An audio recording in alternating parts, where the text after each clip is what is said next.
com a presença dos cromossomos Y, a gente vai ter a produção do fator antimileriano e o desenvolvimento das gônadas masculinas. Sem o fator antimileriano, a gente vai ter o crescimento dos ductos milerianos e a regressão dos ductos mesonéfricos. Então, ductos mesonéfricos, ductos de Wolff, ductos paramesonéfricos, os ductos millerianos, tá? Então, com a ausência do fator, o cromossomo Y ele vai produzir o fator antimileriano. Então, com o antimileriano positivo, a gente vai ter a presença das gônadas masculinas. Com a ausência do antimileriano, então a gente vai crescer os ductos millerianos e regredir os ductos mesonéfricos. O pessoal sempre faz ali uma relação com os ductos millerianos, são os ductos da mulher, né? Então, lembrar disso aqui para a prova, tá? Então, aqui é a fase de formação, né? Então, algum erro nessa fase, ele dá as malformações mais graves, aplasia, hipoplasia de vagina, colo e útero. Bom, depois os ductos millerianos, eles se fundem, tá? Então, a gente tem a fusão mediana dos ductos millerianos, e um erro nessa fase vai formar o útero bicórneo de Delfo, posteriormente a isso, a gente vai ter a reabsorção dos ductos millerianos fundidos. E aí, um erro nessa fase vai formar, então, o útero septado ou útero arqueado. Então, a atualização americana dividiu as malformações em 9 subtipos. Então, a genesia milleriana, cervical, útero unicorno, útero de Delfo, útero bicorno, útero septado, septo vaginal longitudinal, septo vaginal transverso e anormalidades complexas.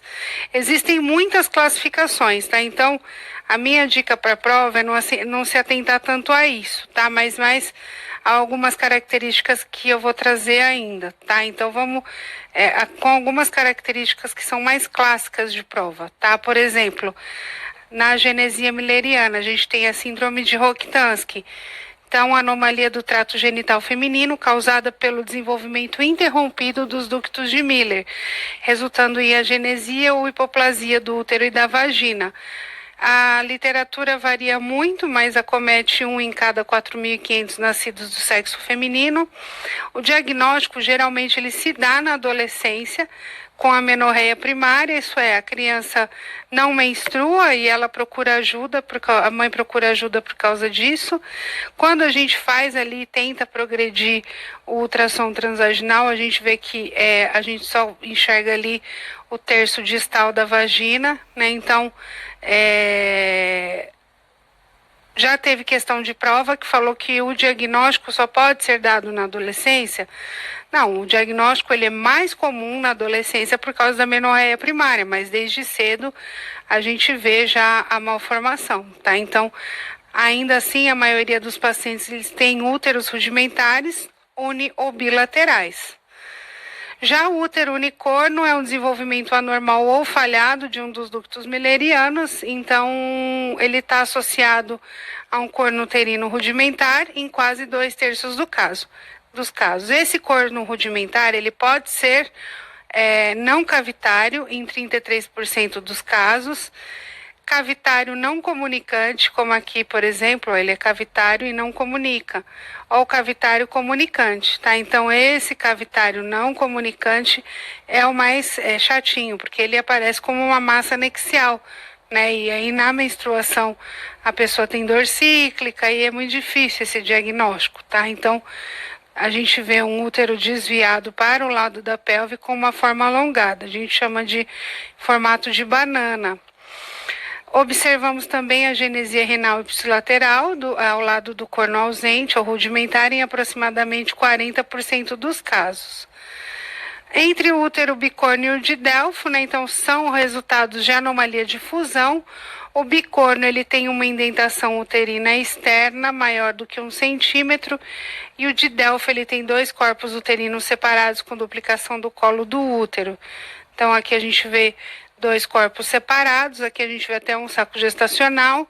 As pacientes costumam ser pouco sintomáticas, elas são mais sintomáticas no sentido dos septos vaginais, que muitas vezes estão presentes, né, nos úteros de Delfo. Aqui a gente vê uma gordurinha separando aqui os dois corpos uterinos, tá?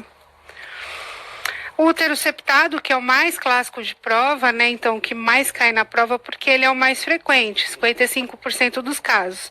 Ele é associado a altas taxas de aborto espontâneo no primeiro e no segundo trimestre, parto prematuro e má apresentação fetal.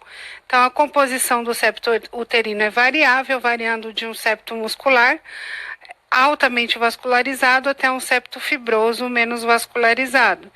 Então, aqui a gente vê a septação, né? Então, aqui a gente consegue ver um septo incompleto e o contorno externo do fundo uterino muito bom, né? Então, esse que vai ser o diferencial com o útero bicorno, por exemplo.